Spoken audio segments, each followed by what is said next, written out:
All right, guys. Very special show today. It is the GPP strategy show. I have Colin Drew from DailyRoto on. We're going to talk about the week 3 slate, talk some more macro, GPP game theory type thoughts. I'll also pick his brain about Showdown. Let's do it. I suffer from a debilitating condition known as atropic chokitis. Peter's one of the greatest depositors I've ever seen. Trust the process. Let's go. I got auto matched with Levitan. This is bullshit. If I just go the other way in that 66, I win all the money. All the money. If I had 150 lineups, I'd win too. Process over results. Illuminati make a bitch go crazy. I don't know which one of these my baby. Bust out AP, 35 bullets in your head like KD. Bust it, bitch go bust it. And I had 10 pints with me in Russia. Hey everyone.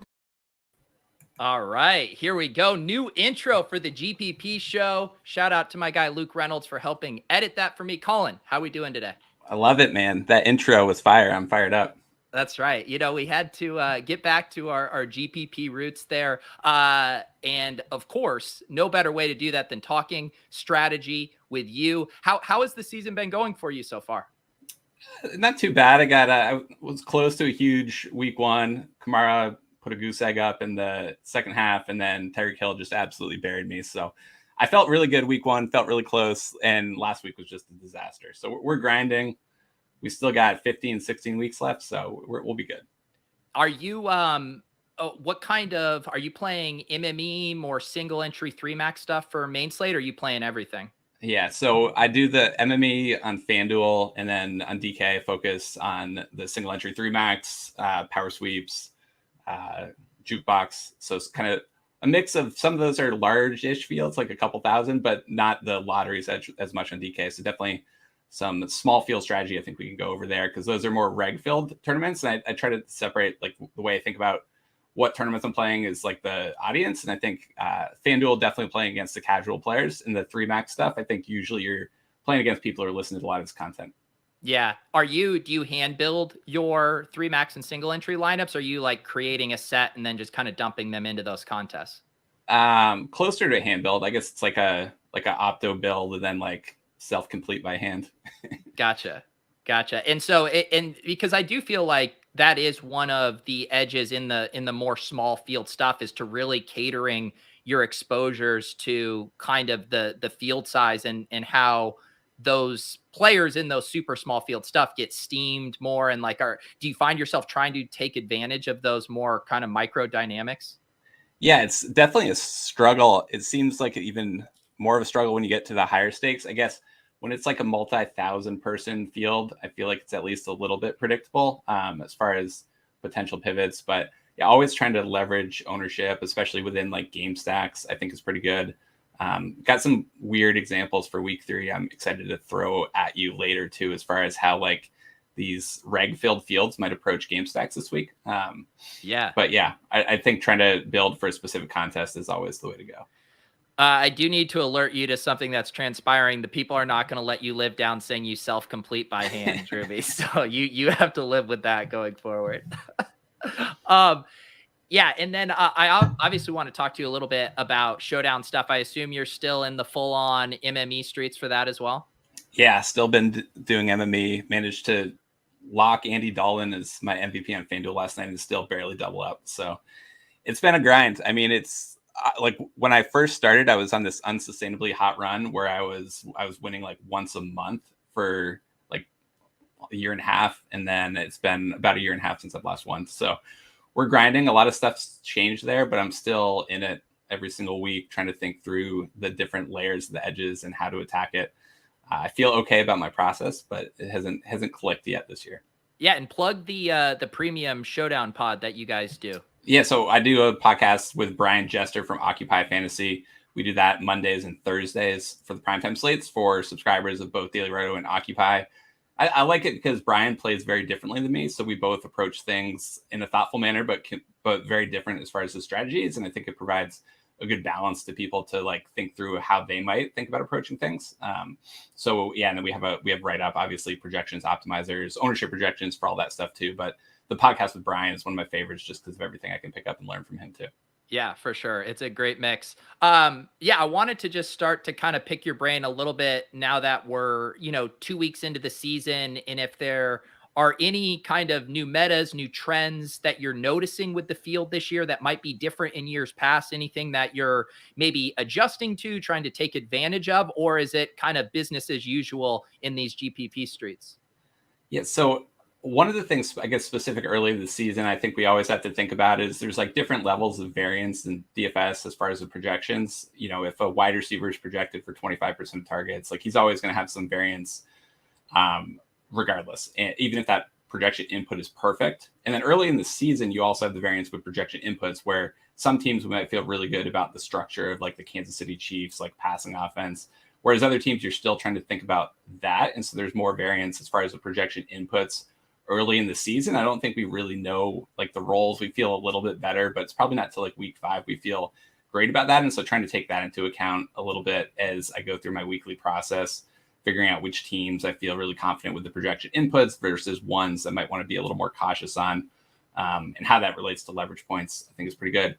I guess one of the other things I started to notice last season was like in some of these smaller fields, like cash game plays leaking over. And then specifically if some value plays directly align with game stacks, like I had this slate with the Kansas City Chiefs, New York Jets last year, where after lock, I pulled the data and it was like 85% of Chiefs stacks had brought it back with like one of Mims or Barrios, I think were like the punt values of that slates. And that was pretty jarring to me just because I know it's still like probably plus EV to do game stacks with bringbacks in like casual tournaments, but it seemed like maybe the field had gotten a little bit carried away with like forcing the bringback if it happened to overlap with like a core cash game construct. I think last week the Cowboys Chargers game was a good example where that sort of happened as well. Yeah, that's a really interesting thought too. And I was talking about it with Brick and I talked about it with Bime4 last week too. And I've been trying to untangle that as well, where it's so easy to get caught up in double stack, bring back, get your correlations, all of that.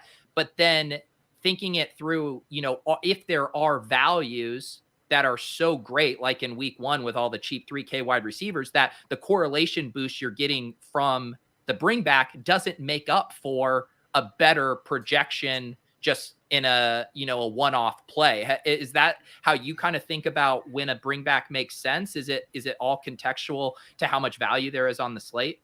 Yeah, I think like theoretically, the sharper the pricing, the more correlation matters. If it's really tight pricing, correlation is going to matter more than if it's, maybe FanDuel pricing is a little softer. Correlation, it's half PPR instead of full PPR. There's no bonuses. So maybe correlation still matters there, but not quite as much. You can use the key boost. But I think the pricing structure. And then I guess the other thing that I've been wondering about is if we get into like week 3 examples, like if lineups with like Tom Brady or Matt Stafford are going to play Van Jefferson, Scotty Miller at a disproportionately high level as their punt wide receiver. Because if Stafford Brady lineups like use Van Jefferson 80% of the time and they never used Mecole Hardman or KJ Osborne, like that to me also feels like a potential leak. And that's not necessarily going to happen in the Millie Maker, but I do think in some of these higher stakes stuff that people are starting to maybe bring it back a little bit too much in that environment. Yeah. And so just to kind of circle back on that point you made about ownership kind of following kind of cash game builds, I heard you bring that up on your podcast with Davis and it was super interesting. It is the thesis kind of like if there is a value play from, like you said, a popular game, that the field is just going to naturally gravitate toward a stack around that because they feel good about the bring back play relative to just being kind of thinking about it from a correlation, like you're getting the correlation and the value element married together. And then it becomes really chalky. Yeah. And that's kind of what I was thinking. And, I don't know if you guys Run the Sims have your ownership projections updated, but, it does seem like to some degree that there are going to be some like the most popular roster construction this week, I think will include like one punt wide receiver, whether that's one of the Jags guys or Van Jefferson or KJ Osborne. But then within, I guess, like if you wanted to still game stack the Bucks game, I don't know if a disproportionately high number of people who game stack that game use Van Jefferson or Scotty Miller, as their bring back, then potentially there's like ways that instead you play like the KJ Osborne, Mecole Hardman within that same stack environment. You just don't bring it back and get a lot of leverage to the field if the punt happens to just be able to outscore and none of the punts go off. It's like a huge ceiling game. Yeah. Before we kind of get into some of the specifics of this slate, I wanted to go back because I know in your guys' optimizer at DailyRoto, and I've heard Davis mention it many times about the key boosts and stuff. And I was curious because about this idea of quantifying how much correlation is worth on top of the projection. Now, I believe with your guys' key boost, you can just tweak it to however much of a boost you want. But have you looked into how much that correlation is generally worth from just like a pure projection number?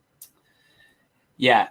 So there's like an old school stacking matrix on 4for4. If you Google like DraftKings stacking matrix, like it comes up and it's like maybe the like quarterback opposing wide receiver 1 correlation might be like 0.15 or something like that. And maybe for wide receiver 2 or wide receiver 3, it's like 0.1. That's definitely going to vary based on team. One way I've thought about doing it is like using like half of the target share projection. So like for someone like Keenan Allen, maybe you use a 0.15 correlation for the bring back or the key boost, but somebody like Mike Williams, who has a lower target share projection, maybe use like a 8 or 10% instead, just because the higher volume guys should be more correlated to the game environment. I think that all that correlation work is done on like just average projections. One of the hard things is like at the ceiling level, do correlations look different than they do on average? And that's something I haven't like fully wrapped my head around. Yeah. And I think just the simple way I've been thinking about this, and I think it does make sense if people are gravitating toward chalk, bring back, or game stack, is like the correlation is a boost to the projection, but the ownership is like a negative boost to it. Yeah. That's bad. And so even though you might be getting a correlation boost, if the whole field's doing it, it might just wash out. And then it's just back to its natural state. And so being very cognizant, is that boost actually helping you out or is it getting washed out? And probably, I guess 2 years ago, I've read this preseason strategy article. I looked at the value of a bring back and what percentage of time, if you assume a game stack hits, what percentage of time a bring back hits, it was either like a 4x or a 20 plus point performance compared to the average player. And I found it was about twice as likely to hit as an average similarly priced player. If assuming your game stack hits, the bring back was basically 2 times as likely to hit. So that's a really strong value proposition unless the field is playing it like 8 times as often. And so that's where I think there is sort of this level in some of the really plugged in fields where people are listening and consuming content where potentially it's happening a little bit too much. So how do you handle that for both, I think, MME stuff and for hand build? So with MME, a lot of times people are setting up their rules. Yeah. Are you just running multiple sets without a rule forcing a bring back, or are you making contextual decisions about specific games? And so in MME, I always just run with the key boost rule because I figure I'm playing against the casual field. I want to incorporate the correlation, but FanDuel pricing's softer, so I don't want to force it in there on 100% of my lineups. So I just use the key boost for MME, and I feel like that's probably good enough against the casual field. In the 3max streets, I think that's where you have to be a little bit more, I guess, thoughtful about it. And like if your whole game stack is already pretty leveraged on the field, you're going with a Kirk Cousins Vikings stack or whatever, and the wide receivers are all going to be like 5 to 10% owned.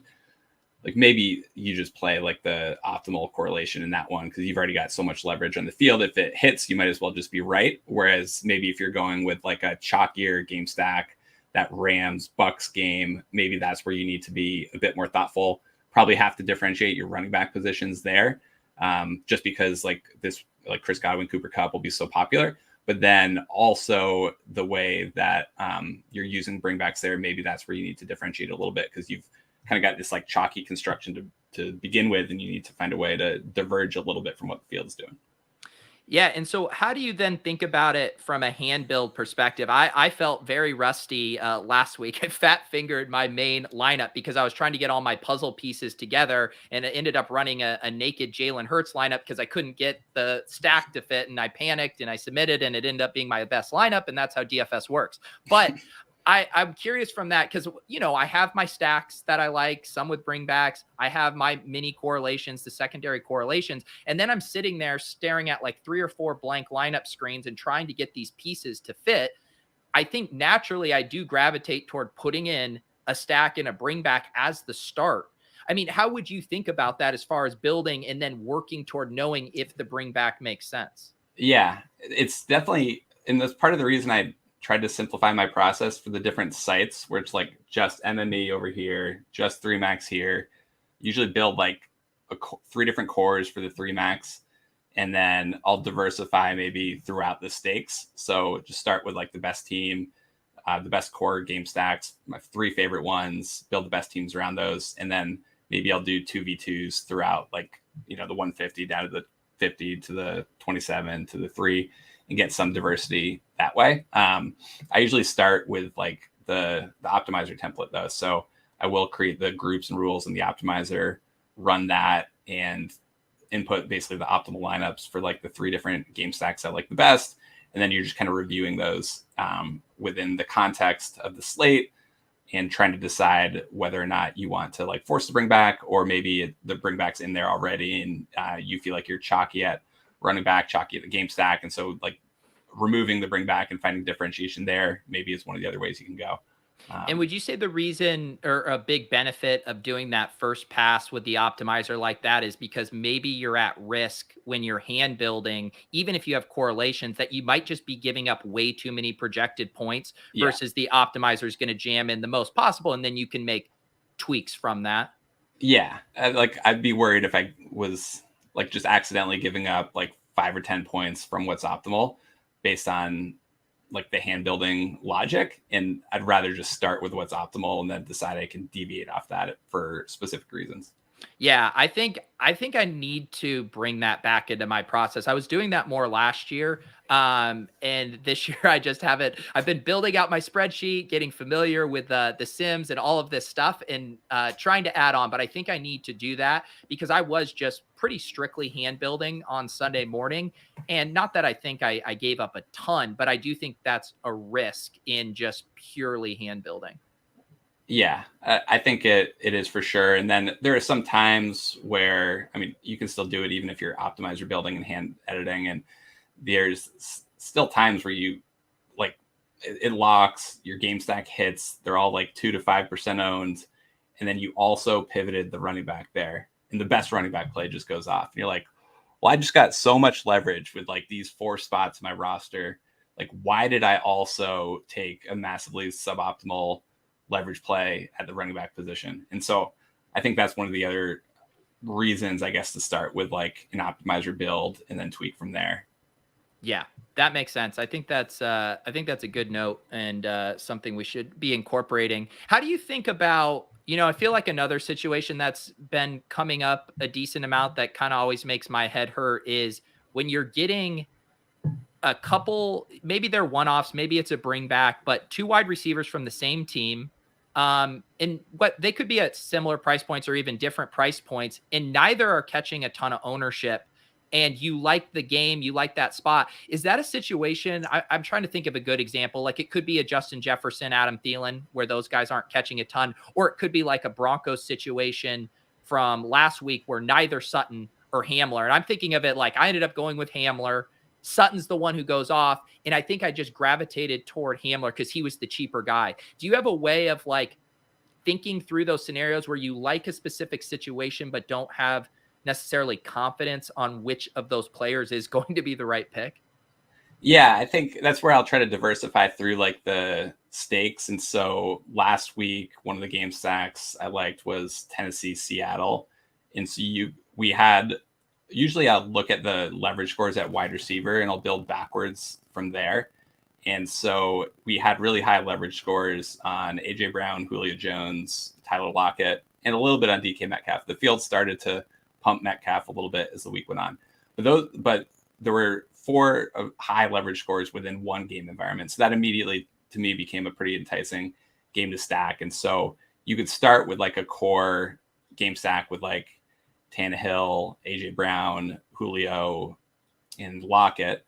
And then you could potentially in the $27, or there's like $250 power sweeps. So maybe in the smaller field power sweep, you play Metcalf over Lockett, and you're able to kind of diversify there. Or if you're talking about one-offs, maybe like this week, you like Marvin Jones and Laviska Shenault, and you've got a game stack and you're playing a fourth wide receiver, you play one of them on your core team, and you just diversify off that position with the second team as you go down in stakes. Yeah, I think that makes sense. And that it's always, I was talking about this in the Discord last week with people, and it's so tough because at the beginning of the week, I'm always like, I just want to play a few teams. I want to be dialed in, make the best possible teams. And then you start getting to those diversification spots and you're like, man, I'd really like to bring one back with Hamler and one back with Sutton. Yeah. But you don't have enough lineups to do that. Yeah. Yeah, that's definitely a bit of a battle. I'd say probably the area I feel like I have the hardest time working in is when you get like correlations in a game environment you like, but you're not stacking that game. So like last week I tried to force in like Deebo Samuel and Devonta Smith. And I felt like I wanted that correlation, but I didn't want to stack the game. I didn't want to play Jimmy Garoppolo.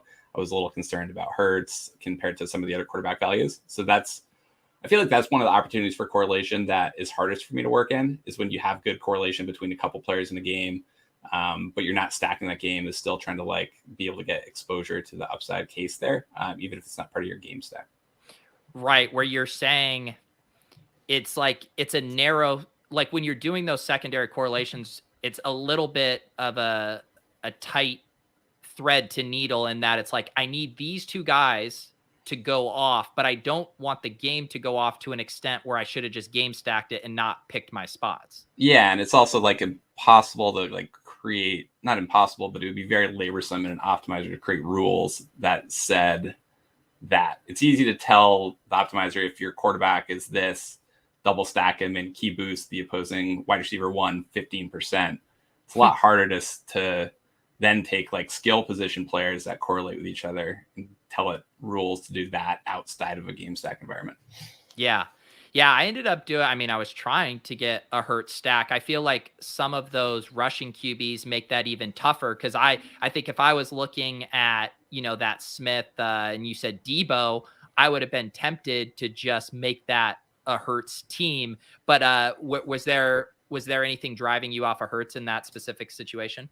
I was like looking to double stack other games with the higher rated leverage scores. But it's for sure hard. It'll be like, Justin Fields, I guess, maybe in a similar situation this week, pretty good value at quarterback. Like there probably are lineup constructions where you could game stack certain games, but then just swap in Justin Fields at a cheaper price, maybe Cole Kmet at tight end. You still have game stacks within your overall lineup. You just don't have the quarterback attached to them because you're trying to pay down. I think there's some potential edges there. I just can't figure out the right process to when they're optimal and when they're not. Yeah. I see Corey in the chat saying I might just only play Chiefs stacks on Sunday. I feel like this is always a thing that happens in the first 4 to 5 weeks of the season where your brain is just like, do I just play the best plays? I mean, the Kyler Murray double stacks, the Patrick Mahomes double stacks, they just have been hitting. And then whether it's ownership or price constraints, you end up talking yourself out of it. Where are you at as far as I mentioned to you, Leone's turned me into this uber contrarian to the point where I sometimes miss these just absolute obvious spots.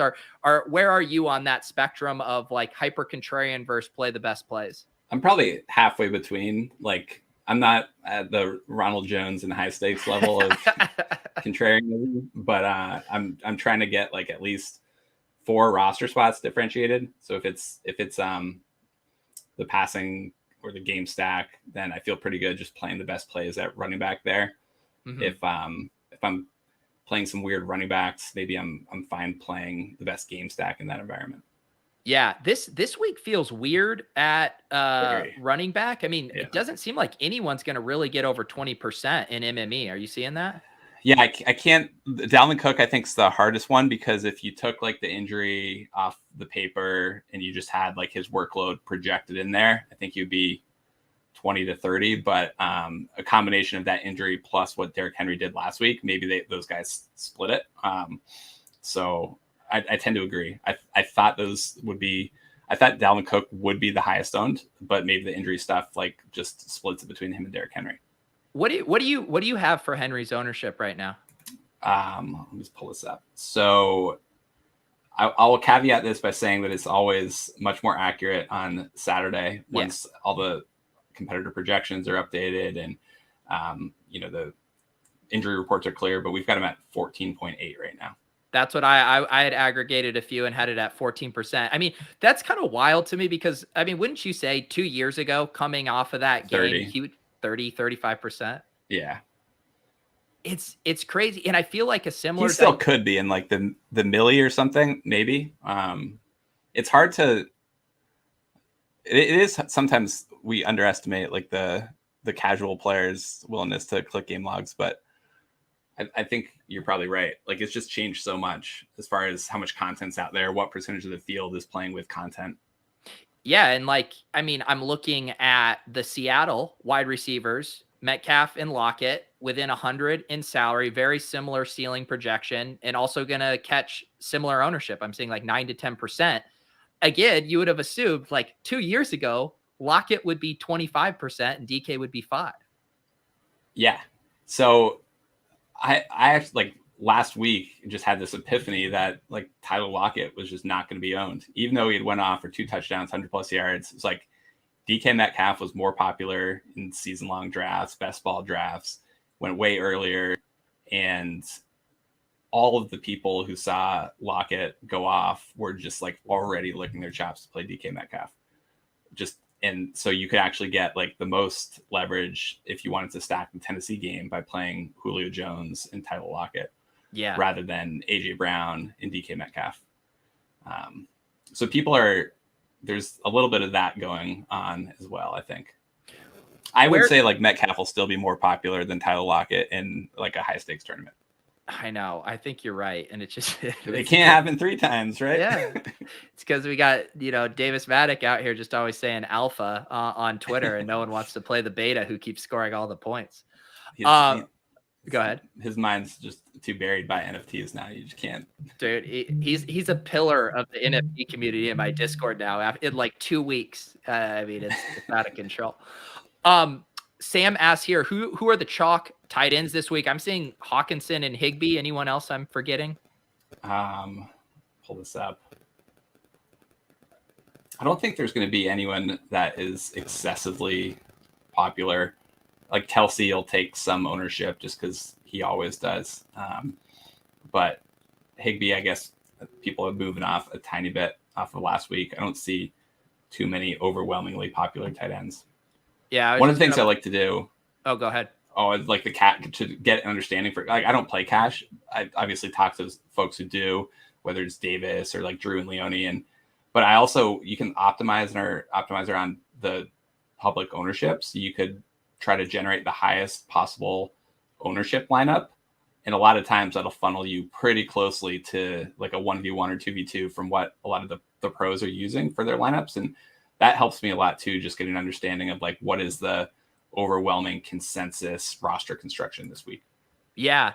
And I just pulled up just some of the top optimals here with the run the Sims projections, just under that same idea to see, what's showing up a decent amount, and seeing a lot of variation at tight end, and also surprisingly a lot of double tight end lineups, which is your optimizer getting any of that with the projections? So it does sometimes. If I do like the optimal just on public owned, it will sometimes do that. I usually uncheck tight end and flex just because like 5 to 8% of the field I think uses tight end and flex. Almost nobody in cash will ever use tight end and flex. So a lot of times I'll uncheck that and then I'll try to rerun it, and seeing a lot of that Tampa LA game, especially if Antonio Brown's out, you're going to see a lot of Chris Godwin's. You're going to see a lot of Cooper Kupp in those lineups, I think. And then maybe a little bit of Higbee. I'm trying to understand.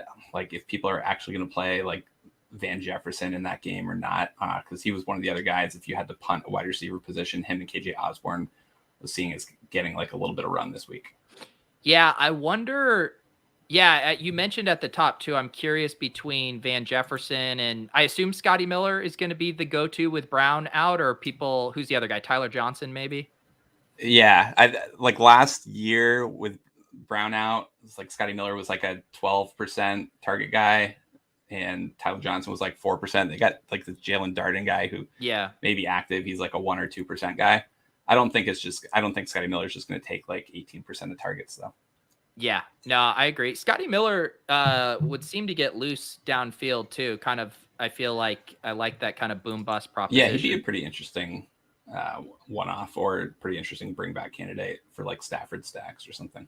And do you think is that the game you are projecting to be the most chalky as far as from a game stack perspective?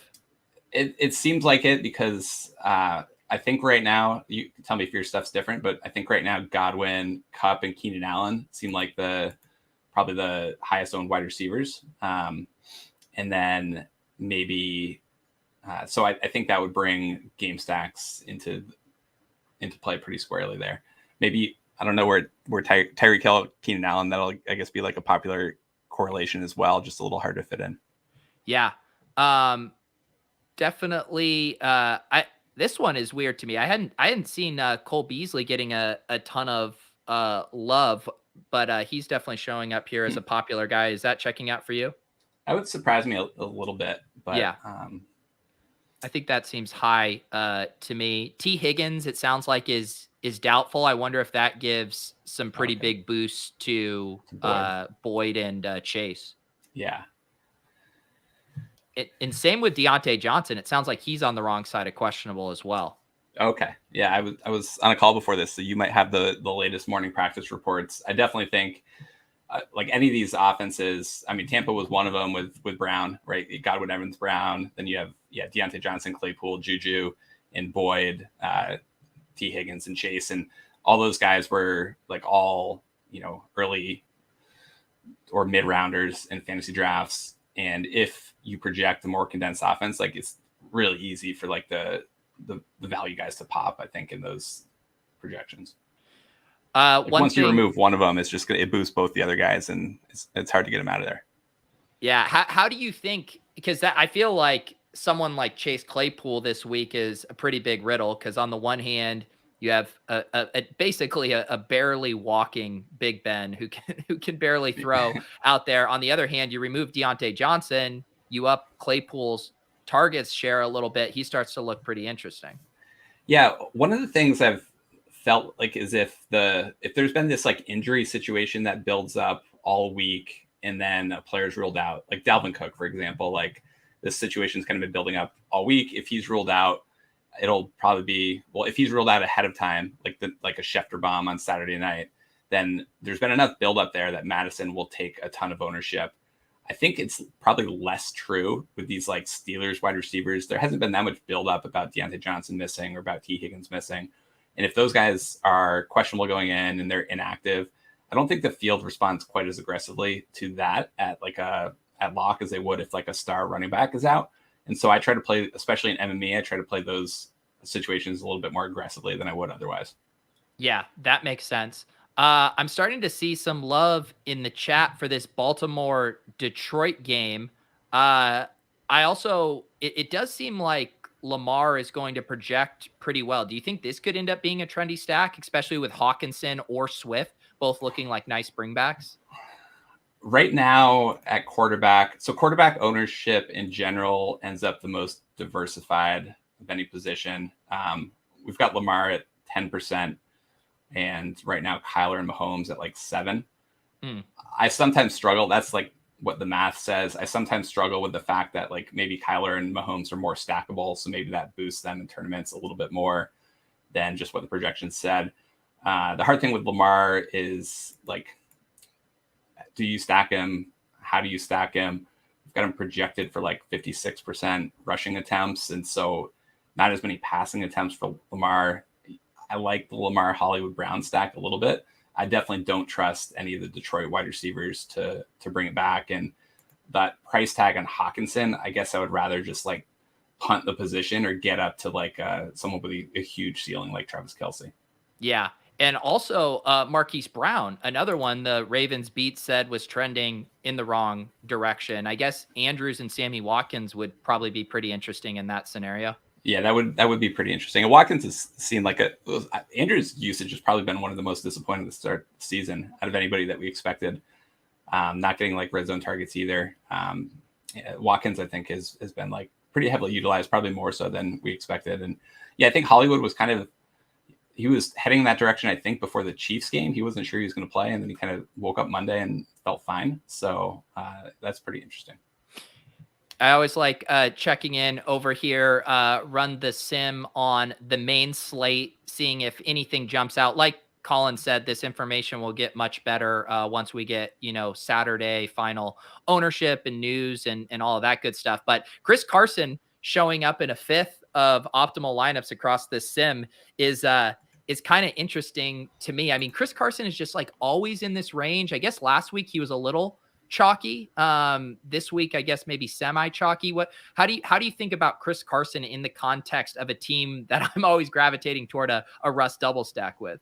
Yeah, it's really tough. Probably the hardest thing for Seattle right now is their like play volume has just been so low, and they've been getting there for sure on efficiency in the passing game, but the play volume has been low. Even in the OT game, kind of having a low play volume is a little bit concerning.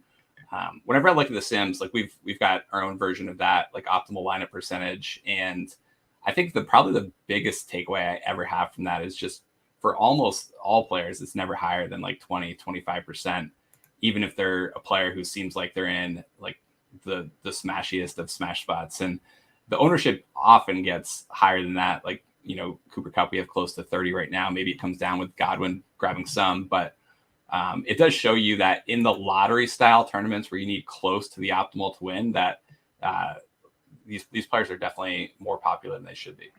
Right. And that's kind of my takeaway with it too, of just how I think I was talking about this with Brian on Wednesday, where a lot of the ownership over what's going to show up in the optimal or in the Sims is all narrative driven, right? Where it's like, Chris Carson's going to pop in 20% because he projects well as a points per dollar player, whatever.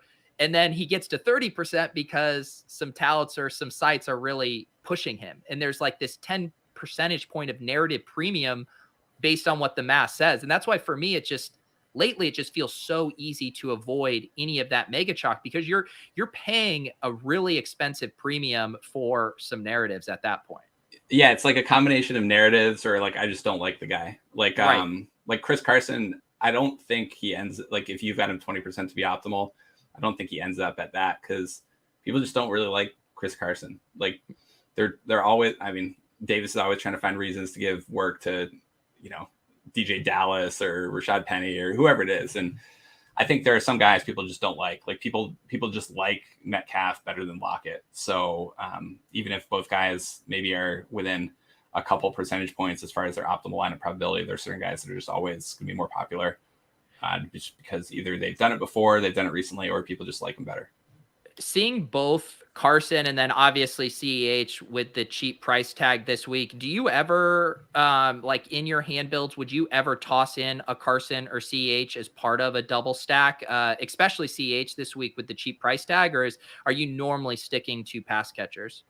Normally sticking to pass catchers. Probably the two hardest teams for me to do it with. One is like the Vikings, because Dalvin Cook actually had a disproportionately high number of ceiling games in Kirk Cousins ceiling games over the last 2 seasons. So that one's a hard one for me to do and decide whether to double or maybe even triple stack it. I've also seen a weird Derrick Henry, Ryan Tannehill thing too over the past 2 seasons. And that one, I can't wrap my brain around it, so I never play it, but it's definitely got there a few times. Yeah, I had I'm blanking, Stuart from Advanced Sports Analytics on last year, and we were looking at some of those correlations, and it was just the Titans were such an anomaly that when the team did well, Brown, Henry, and Tannehill would just all crush together. Yeah, and I still can't wrap my brain around it because it's probably a leak because I'm just taught that it's hard for a QB and a running back who doesn't have a role in the passing game to have like ceiling games in the same slate. And those were just anomalies, but it's like 2 years in a row, it would have been very profitable because people aren't playing that construction. People onslaught the passing attack, but definitely not onslaught a full team. Yeah. When you look at the game environments in the team totals this week, are there any of these games with a less than 50-point team total that you think might have some untapped upside? Less than 50-point game total. So we're removing the Tampa game, removing Minnesota, and removing Chargers and removing Baltimore. So the four best, best games. There's for sure questions about a lot of them. Like I want to try to double stack Josh Allen with Diggs and either Beasley or Manny Sanders, just because they're willing to go on the passing volume. And then probably one of the biggest struggles I have is like someone like Daniel Jones. This is kind of the situation we talked about earlier, where like I don't want to double stack Daniel Jones. I don't necessarily want to game stack that game, but they have a 25 and a half point total. The game total is approaching 47, 48 points.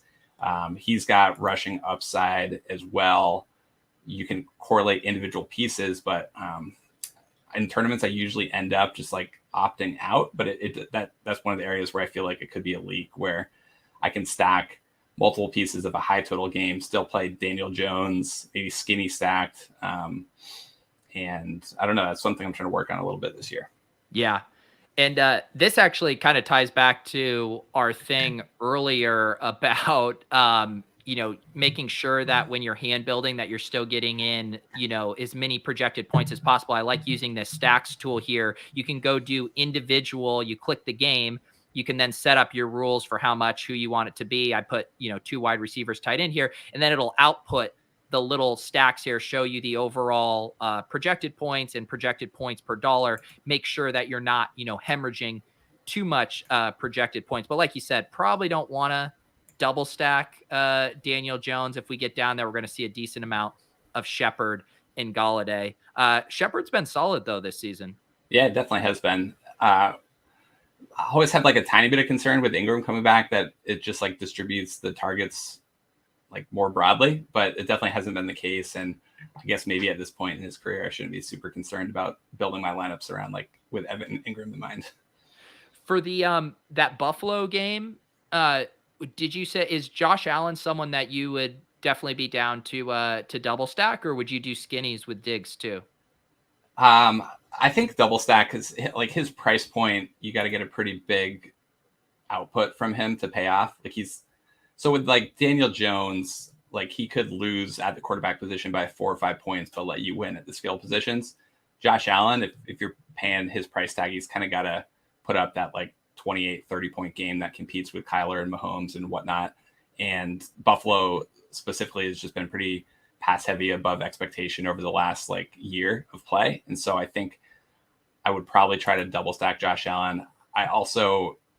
We have like decent leverage scores on Manny Sanders. Not incredible, but like a top 15 wide receiver play. And so the fact that Diggs is, I think, 6th as far as leverage scores at wide receiver position, the fact that both those guys are in the top 15 is kind of what draws me a little bit to them. Yeah. Yeah. This will probably end up being like one of those games where you mentioned the Philly 49ers game last week, where it's like, do I go with kind of like a Diggs Gibson or a Diggs Logan Thomas mini correlation, or do I just, pull the trigger and go with a Josh Allen double and a bring back? Yeah. For sure. And also struggling with like, do I try to get Diggs and Allen and Manny Sanders, or do I just play Diggs as a one-off? You can still game stack a different game, use Diggs in the flex, or use 4 wide receivers on that lineup, still get exposure to the leverage score of Diggs without having to like sacrifice the quarterback position. Yeah. This is, I was writing up the newsletter this morning, and it does feel like this is going to be a pretty news heavy slate. So I would just say, protect yourself against getting too anchored to stuff until we get all these updated projections, because the slate feels like it could get flipped a few times. For sure. I think getting anchored is bad in general. I yelled at Davis last week. He's like, "Oh, I decided on Monday that I was going to stack this Cowboys-Chargers game." And I was like, "Well, it's Friday. And like, if you're not willing to change your opinion when the entire field goes to one game, I mean, I think he had to lay a swap off it anyways, but definitely can't get anchored." I was laughing because I was listening to your guys' podcast this week, and I think he's like, "Yeah, I'll either, he talks as if he knows exactly what he's doing." And it's so tempting to do that. But on the flip side, last week I was too scrambled, and I didn't have enough time messing with the different combos and the lineups that I like, that when I started to go put my correlations together and I was like running into dead ends, and then I was panicking. So maybe there is something to be said for trying that stuff out earlier in the week. Yeah, I'm a Sunday morning, like, sit down on my computer from 9 to 1. I usually wait till Sunday to build. Yeah. That is, how much do you have? A lot of content responsibilities on Sunday? Or are you mainly just updating projections and building your lineup? Yeah, just for me, it's just any projection updates, inactive type stuff. So not on TV or anything like Davis does. So it's a little bit more free. Yeah. That's the part I'm trying to like juggle all of those different responsibilities. And then, I think the flip side that was a benefit for me last week is, I reran the Sims, reran the projections there after lock. All of a sudden I'm like, oh, wow, Michael Pittman is popping here without Paris Campbell. Hadn't considered Michael Pittman all week. I knew I liked Darrell Henderson. Bada bing, bada boom. Okay, now I have a mini correlation that I like. Obviously, it worked out, but that is one of the benefits to not having a lot of ideas in your head, is you can really see it with a clear focus. Yeah, definitely. I mean, you don't want to go in with nothing, but I think a fresh mind is better than deciding on Tuesday how you're going to attack the slate. Yeah. Let's why don't we, if there is late news, I would say, like, if you're playing in like a contest with DFS regs, like, people will respond to the late news. But if you're playing in these larger field, like 10,000, 20,000, people will respond to major news, but they're not going to respond to minor news. So if we have those situations this week that come out at the inactives, like, people will not respond aggressively enough, in my opinion, to if Deontay Johnson's inactive in these lottery style tournaments. They won't respond enough if T. Higgins is inactive, but they'll definitely respond if Dalvin Cook is ruled out overnight. So it's all like slate specific, but I do think responding aggressively to late news in the largest field tournaments is still a big edge to be had. Yeah. How are you thinking about this slate from late swap perspective? Obviously, last week was one of almost like a unicorn week for how good it was to go light on the 1 p.m. and then be really flexible. This week, obviously, we have Seattle, Minnesota, Tampa Bay, Los Angeles, and then you have Miami versus Las Vegas and the Jets versus the Broncos. Is this enough flexibility to go light 1 p.m. or are there just too many 1 p.m. games that you're going to have some game stacks early? Well, yeah, I mean, Mahomes could bury you, right? Right. Like, that's definitely in play if you just stack the late games. But I mean, I don't know if you necessarily have to build with late swap in mind this week, because there are good spots early and late, but like Lamar could have a huge game as well. You'd learn a little bit of information there, but I definitely think you have to even if you just have one or two pieces going in the 1 o'clock games, whether it's like a one-off wide receiver, you definitely have to be taking into consideration like what they did at their ownership, how other highly owned players did, as far as like trying to figure out if you need to move off of things. One trend I could see unfolding this week, more in the higher dollar small field stuff, is anyone who's behind thinking I need to pivot, and people pivoting off of the Tampa Bay Los Angeles game to the Seattle Minnesota game, and then all of those ownership percentages across those like wide receivers coming in pretty similar. Yeah, that would be interesting. And I don't even know if that's like inefficient at that point or not. It's right. That's like a hard game of whack-a-mole. Yeah, it is. I was trying to look if like last week was pretty unique because Najee was going off in the early like lock, and Cooper Kupp was going off in the early lock. So you knew both of those guys were expected to be some of the highest owned players in the entire slate. Kupp ended up varying based on stakes, I think, but they were both pretty popular, and so you knew kind of what had happened at those positions beforehand. I don't know if I see that same thing this week, although I am really struggling to decide what the field is going to do with Clyde Edwards-Helaire. I guess Keenan Allen would be just the only other guy I could really see that was like exceedingly popular that could potentially give you like a key piece of information in the same way Najee and Kupp did last week. Right. That makes sense. And for those two late PM games, I mean, you have basically premium double stacks on every team: Metcalf, Lockett, Jefferson, Thielen, Evans, Godwin, and Woods, Kupp. Are any of those ones where you would go premium double, or are you generally going to try to get the cheaper tight end or wide receiver 3 in there? I think you could premium double both of those. Yeah. Okay. I'd probably be least likely to do it with Russ because I'm just worried about the play volume from Seattle. And I think historically that Metcalf and Lockett, even though they both are probably, one of them is probably explosive in like 75-80% of the Seattle games. I'm not sure they've had two like pure ceiling performances too often together. Yeah. And then in that case too, then the next thing is, well, and then do you have a premium bring back or and then you're having to go cheap everywhere else, or then is the bring back where you're looking to get cheap on the other side? Yeah. I mean, that one of the things I'm like thinking about quite a bit this week, and I'm struggling with how to approach it, but is that scenario where what do you guys have Van Jefferson at? Do you have him as popular this week or no? Let me go look here. While you look at that. Yeah. Like I'm trying to think like if I double stack Brady, like is Van Jefferson going to be an exceedingly popular option where I should try to mix in KJ Osborne on Brady teams, even though there's no correlation there, and just hope that he wins like the punt battle, or Mecole Hardman. If I was going to double stack Herbert, I could see some of those teams bringing it back with Mecole Hardman, especially if you pay up for Keenan Allen and Mike Williams. And so maybe you can differentiate there within the game stack where even though the individual players aren't so popular, they are actually very popular just within that game stack environment.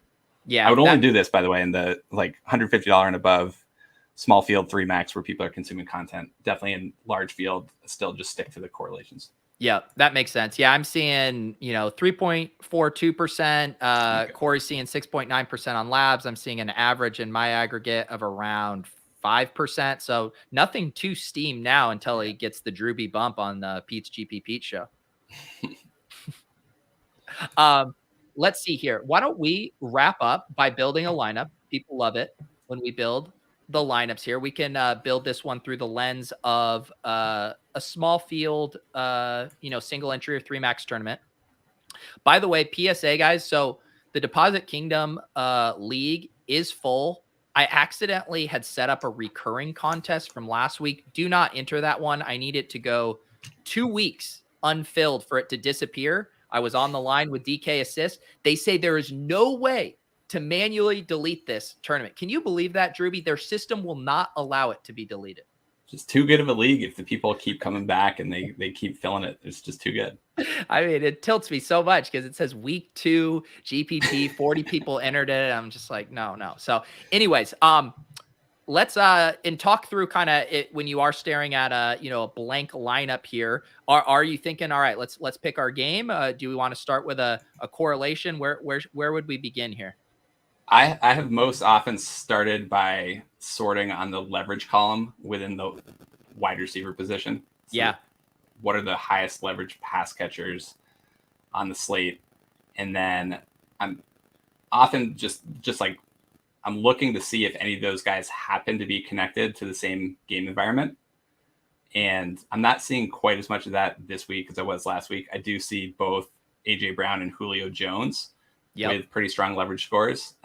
If people do chase Derrick Henry more than we have projected, maybe there's some upside there, but both those guys are pretty interesting. I was often stacking AJ Brown and Corey Davis last year. So that was one thing that jumped out. The other thing was just like Tyreek Hill, like he just has 40-point potential as much as anybody on the entire slate. So if like the field does pay for Dalvin and Derrick Henry, Tyreek Hill just like raw ceiling is a guy just like I want to play almost every week. So those were the 2 things I guess I noticed. Yeah, that sounds good. And we got Eric in the chat. Not that one. Where's his chat? Oh, he wants a Tanny AJ Brown. I mean, I don't know the Tanny Henry AJ Brown. That is full soccer Dave testosterone build right there. You pick though. Pick how you want to start this. So we can start with AJ Brown. Okay, let's do it. And am I getting too cute here? I've been loving the Jonathan Taylor AJ Brown correlation. Talk me off of or rubber stamp my Jonathan Taylor play. Yeah, I don't know if there's. I always struggle with the correlation story there. I'll just say that. But I do think Jonathan Taylor individually is a great leverage play who's in a high scoring game environment. The team should likely run more this week, and he's getting fed in the red zone. So just individually, I think he's a good pivot at the running back position. And if we can get the game to shoot out, great. So when you say for that secondary correlation with that specific kind of, narrative story, I take it you're saying you would prefer your mini correlations to be 2 pass catchers? Yeah, I think usually like a running back 1 has a neutral correlation with just across all teams, they have a neutral correlation with the wide receiver position. So it's not negative. It's not positive. It's just like, it's not a bad thing for sure. It's just neutral. You could argue different types of running backs or depending on their workload, maybe those correlations are stronger or weaker. I don't really have a point of view with Taylor specifically. So worst case, it seems fine. And maybe like they're just both good leverage plays. Right. Even if the correlation's 0. In my head, this is Derrick Henry and Tyler Lockett part 2 this week. That's what we're hitting here. All right. You are up. You can, complete your stack with AJ Brown, go a different direction. What do you want to do? So I'm going to toss Julio in there as well. Okay. Then I'll go ahead and just, I'll ping it right back to you because we're obviously playing Tanny with Julio here. Oh, you're going to cop out and take the Tannehill play? I did. Yeah. I mean, no one cares what I think, Drewby. They want your thoughts on this slate. Yeah, that's fair. I do struggle a little bit with the Tannehill double stacks, even though they were good last year. They were very good to me. So I wonder. Sometimes I wonder if it's the same thing as like the Lockett Metcalf example. But I think we're in a good spot. Yeah, because I heard you talking about that with Davis, and you were mentioning how normally when you're doing it with Corey Davis last year, you're getting a cheaper price tag. Yeah. Although I guess at this price, AJ's a little cheaper than he would have been last year. Cheaper. And yeah, I mean, Julio was had that touchdown call that was overturned. So I mean, he would have had a massive stat line. People would have been a lot more into him just if that one touchdown call hadn't been overturned. Yeah. And if Derrick Henry does start to get a bit more steam with Dalvin Cook uncertainty, this should end up being like, this reminds me of, I think it was last year, I don't know, maybe week 6 or 7 where Dalvin Cook was going to be mega chalk. And then the Kirk Cousins double stack was just completely under owned and Jefferson went off. I mean, you could have scenarios like that where these guys go way under owned relative to Henry. Yeah. So do me a favor. We can pivot off this in the future, but just plug in like a $2,800 defense and just so we can see what kind of average salary we're working with. And I'm fine like playing a $2,100 D or $3,200, but just wanted to see what we're working with. Yeah, we hadn't talked about D much. To me, it seems like we're going to get Bengals and Titans at pretty big ownership this week. The Bengals D and the Titans D? Yeah. Okay. Yeah, just based on they're the cheap ones. Titans I can definitely see for sure. Yeah. Okay. Hang on real quick, Brian. No, you may not dupe us. This is a standing rule. Whatever we put in here, we got dibs. We called it, and you have to do something different. All right. Who's it going to be, Drewby? All right. I'll go with Saquon Barkley. Okay. All right. Talk to me about him. Not seeing as much ownership as I expected. I think obviously coming into the season, people are concerned about the opening workload. People are especially concerned about the workload going into the short week game against the football team and ended up having big workload that week as far as snap share the carries. And so they've got a 26-point team total. It's pretty nice. I think we're going to get the alpha usage from him. And the field doesn't seem overly popular there. I also think it potentially sets us up where if Clyde Edwards-Helaire ends up as the popular value running back, we're able to build a 4 wide receiver build and play maybe a $4,800 5K receiver that can outscore a CEH. And we just got 2 solid running backs. Yeah, I like that. I'm going to go ahead then. Would you like Saquon this week, or would you have Raw? I know the Sims like Chris Carson a little bit better. I think you're going to get more of a ownership discount on Saquon than you are Carson. So I like that play. We're probably leveraged enough that like just playing the best play is probably fine. But right. I like Saquon too, just straight up. Right. Why don't we put Hardman in this lineup then? If we're going to try to get some exposure to that Chiefs game with how much salary spent, pretty impossible to get to a Kelsey or Hill. We're not going to eat the CEH chalk, and then Hardman gives us exposure and a little leverage on CEH there. Okay, I like it. Also, yeah, this would be a tough team because you're fading Tyreek Hill probably. We're probably fading Travis Kelce because if we click him in, then we're like stone punting 2 positions. Yeah. So I think we got to figure out what we're going to do at the tight end position. When you put, I'm just to double down on our running back wide receiver correlation here. My mind always like, oh, should we toss in Pitts, as a other side of this game? But it sounds like that's not something you would necessarily force. I don't think I'd force it, but Pitts is pretty interesting. So what would the salary left be if we use Pitts? That would give us $6K. That's not bad. $6K, which is pretty solid. Because you kind of have the option of like Pitts in $6K. Like Gage is probably going to be out for Atlanta this week. Not that he's like a game changing, like slate changing. Russell Gage targets have to be distributed, but it's a nice little bump. If I wasn't going to go with Pitts, then I would potentially go with Jack Doyle at 3,400. You have game stack this another piece. Like I like to correlate the bad positions as much as I can. And I think he's a fine value as is. So it would be. And then if you do that, you can give yourself basically all of those 4 p.m. wide receivers to choose from in your flex. Yeah. Which I think that gives you a lot of flexibility because you can go Lockett, you can go Metcalf, you can go Jefferson. I guess your other option there would be like Pitts and Godwin, or and then just change the D to something else. Because I definitely, the D is like the last thing I'm usually trying to figure out. Right. The only thing if you put in the Godwin, you could only move to Bobby Trees, I think, right? I was just gonna say who's the pivot if you're behind, but Trees probably sounds good there. Yeah. What defense would we do in the context of this lineup here?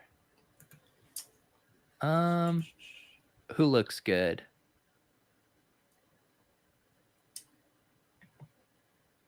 Yeah, that's pretty ugly because it is very ugly. Falcons was one of them that you could potentially do against Daniel Jones just with his pass fumbling and turnover issues, but the Falcons D is terrible and we've got exposure to Saquon, so that's probably too aggressive of a negative correlation there. Yeah, I think you're I guess you could do the Bengals D and then you have, I don't know what salary, if that salary flexibility allows you to get from Godwin to it lets you get up to Thielen, which would, or you could play Carson. Yeah. Or Evans. So I think that gives you enough flexibility there. It's just if it sounds like you guys don't have Bengals projected for that high ownership.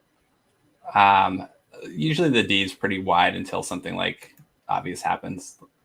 Yeah. But I do think that's Cards D I have is like reasonably popular. Right. Yeah, I think that works out, and I do like the idea of having your flex be able to incorporate one of those wide receivers late because it just gives you max flexibility there. Yeah, I guess I personally would probably do Doyle and then like a Metcalf or whatever I don't know what salary usage, if you go with like the Bengals D and then Doyle, like, can you fit who's like the stud wide receiver you can potentially fit there? Let's see if we do Doyle and who did you say at D? Bengals. Oh, so go real cheap. Yeah. Let's see. You can get up to basically everyone except the big three. Yeah, I guess you like don't have any late swap equity there, but you do get exposure. Like I like DeAndre Hopkins quite a bit this week. I like Steph Diggs quite a bit this week. It's one-off wide receivers. Right. Yeah, and then you could, I think you could do that. Then you just, like you said, you don't have any of the late flexibility, but I think that could work. You could also, if you do go Doyle, like you could probably get rid of Taylor and you could leave like a Carson placeholder there. You could play Madison if Madison gets if Cook is scratched, stuff like that. And I would say that's definitely one of the benefits of like diversifying the 3 max. A lot of times you may have like a core shell that you like, and it's just like, okay, do I want Taylor on every team with the Tennessee stack, or you're right, maybe put this one in as your main team because you like it the best, and then the one that's a little bit lower stakes, you swap out Taylor for Carson, you swap in Diggs for Hopkins. You've got like a little 2v2 with like a pretty similar shell, and still most of your exposure to like this same game that you've identified as a good leverage game. Yeah, that makes sense.